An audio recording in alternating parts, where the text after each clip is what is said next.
This is the story of Gobán Saor, the greatest craftsman in all of Ireland. It was said that he could fashion a spear shaft in the time it took a man to draw breath, that he could forge the head of a spear with just 3 strikes of his hammer. All of the leaders, even the 5 kings of Ireland, had homes built by this master craftsman. So it was no surprise that stories of his greatness had spread outside of Ireland. And it was the King of England decided that he wanted the greatest palace of all. He wanted to bring the Gobán Saor across to Ireland and have him build him a home. But the King of England knew that once that home was completed, and Gobán Saor would then just travel off and build something bigger and better for someone else. So he knew when this project was done, he'd have to kill the Gobán Saor. Of course, he didn't tell him that when he sent for him. No, the Gobán Saor heard that he'd been called for by the King of England, and he thought it was a great honour. It was a great opportunity. For him, it was all about the building. It was all about the craft. So he packed up his tools and his cart and his young apprentice, who happened to be his son, and he said goodbye to his wife, and off he went. And as he travelled down the road, he said to his son, he said, "Shorten the road for me." The son knew exactly what his father meant by this. So the son started to tell his father stories, great legends and folk tales of Ireland, to make the journey seem shorter. Well, they travelled across, and as they were making their way through England, they were tired. It was getting very late that evening, and they came across a dwelling. They saw a man and a woman outside, and they asked them if they could take lodgings. And of course, the man and the woman were very polite and hospitable, and they invited them in. When they went inside, they saw the man and the woman had 2 daughters. Very, very different ladies. One had blonde, fair hair like spun gold, and she was just sitting in front of the fire, just checking herself and carding wool and really just taking her time. The raven-haired daughter was a blur. She was all over the place. She was cleaning, she was mending, she was working. She had no time to greet the 2 strange visitors. The Gobán Saor looked at his son and thought, you know, they're the same age as you. One of these ladies might make you a good wife. So later in the evening, as they sat down and they'd eaten and they were just resting up, the Gobán Saor thought he'd talk to these 2 young women. He told them that there would come a time when they'd be looking for husbands for themselves and to settle down. And he told them that they should think about 3 things, 3 challenges. The first was, he said, that they should have the head of an old woman by the range. The second was that they should be able to keep themselves warm in the morning when they start a day's work. And the third was, they should be able to travel to the market with a sheepskin, get the price of that sheepskin, but still bring the sheepskin back home with them as well as the money. The 2 young women thought this was quite strange.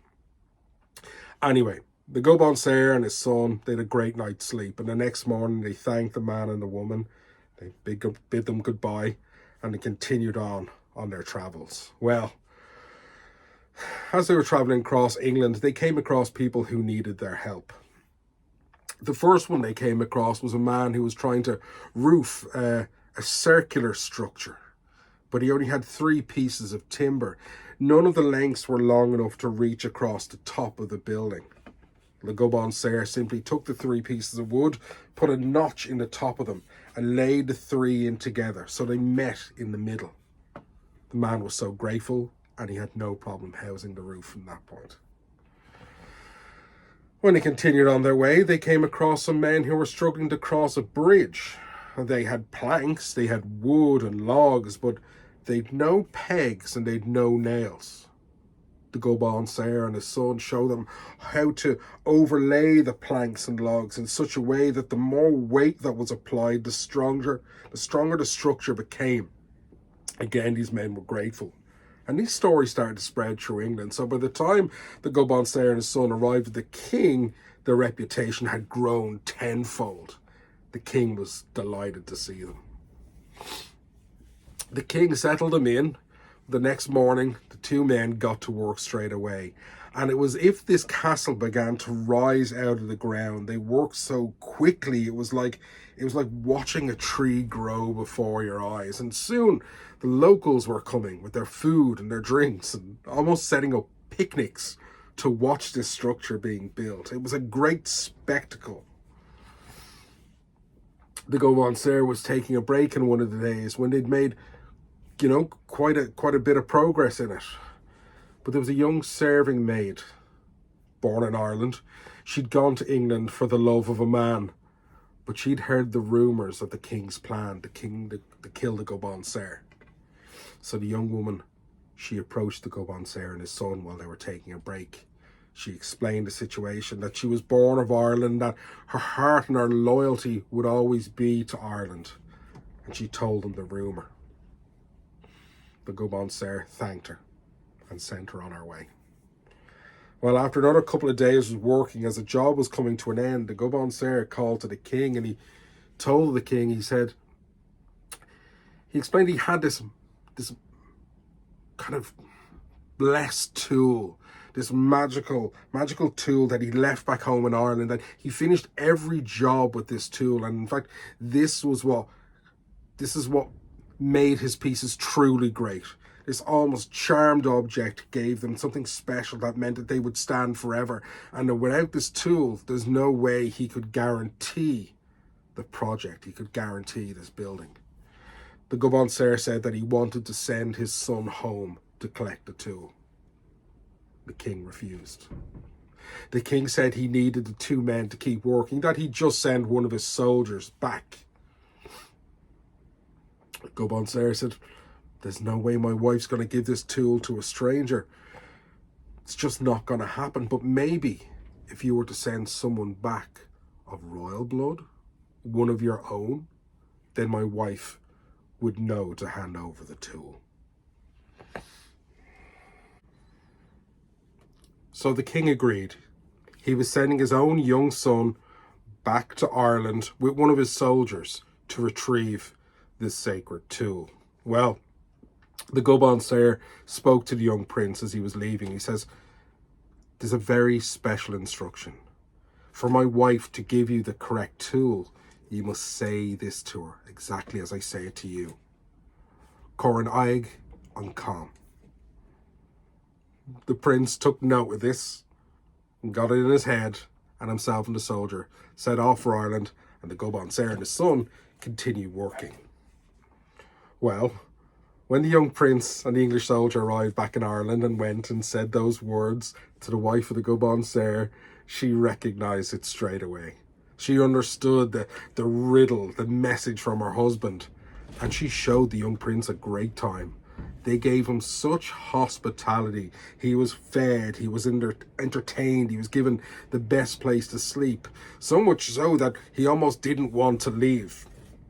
And when it did come time for him to leave, the Gobán Saor's wife and all the locals insisted that he stay. They sent a soldier back to England to explain the situation to his father. Well, when word came back to the English king that his son was being very well looked after but wasn't free to leave, he was furious. He had no choice. He had no choice but to trust the Gobán Saor and his son and release them and let them go back to Ireland and hope that his son would be returned. The Gobán Saor and his son finished the job, though, and you have to respect that. They finished the job, they thanked the king, and they went home on their way. On their way home, they passed by the dwelling of the man and the woman with their two daughters, and they stopped for a rest. The Gobán Saor went in and he saw the young golden-haired daughter just sitting idly, and he went to her and said, "How did you fare with those 3 challenges?" She says, "Not well at all," she says, "I went down to the graveyard, for the first challenge. You said keep the head of an old woman by the range, and I dug up a body and I cut the head off and I hung it by the range, but no one would come in. Everyone just ran away when they saw it, and I don't see how that would help at all. So it didn't go great for the first challenge. And the second challenge, to make myself warm before a day's work, well, I was spinning yarn, and I moved my yarn and my seat closer to the fire, but the yarn caught fire and almost burnt the house to the ground, and that was not good. She says, for the third challenge, I took a sheepskin. I went down to the market, and people thought I was a joke. I explained that I wanted the price of the sheepskin, but I still wanted the sheepskin and to bring it home with me. And it was only that one man came up to me and said that he would match the offer for me if I would go and have a drink with him in his home, and I didn't think that was a good idea. The Gobán Saor nodded and said, well, it said at least you had the sense not to go there. I wonder how your sister fared. Well, the Gobán Saor continued through the house, and he found the dark-haired daughter in the kitchen. But sitting by the fire was a happy old woman who was just knitting away. The Gobán Saor said to the dark-haired daughter, how did you fare with the 3 challenges? She says, I think I did okay. She says, you said keep the head of an old woman by the range, so I went and I searched and I found this lady. She's an old family member. She'd fallen on hard times, so I took her in, and to be honest with you, we've become great friends. She's so wise. She's lived an amazing life, and I've learned so much from her, so thank you. I have learned a lot. For the second challenge, she said, though, she says, I'll be honest, I think I failed at that one because I didn't do anything different. She says, in fact, from the moment I wake up in the morning, she says, I'm working constantly. I don't get time to rest. I certainly don't have time to get cold, so I kind of skipped over that one. The Gobán Saor smiled and he nodded. He says, no, that's pretty good. But how did you fare with the sheepskin? She says, I think I may have cheated on this one. She says, I went down to the market with the sheepskin. She says, but I'd stretched it out and pulled it out, she says, and I plucked all the wool from it, and I spun it, and I sold the wool for the price, but I brought the skin of the sheep back home, and she says, and I tanned it, and it's turning out pretty well. The Gobán Saor was delighted.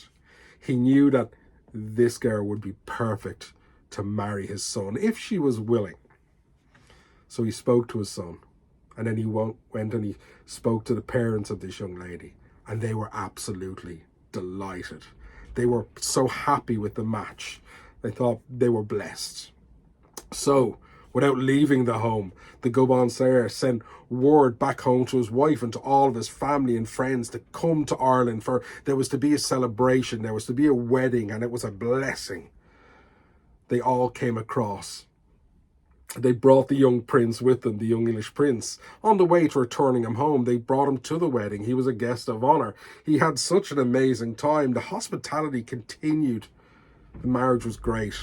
And eventually the English prince returned to his father and told great stories of the land that he'd visited, how well he'd been treated.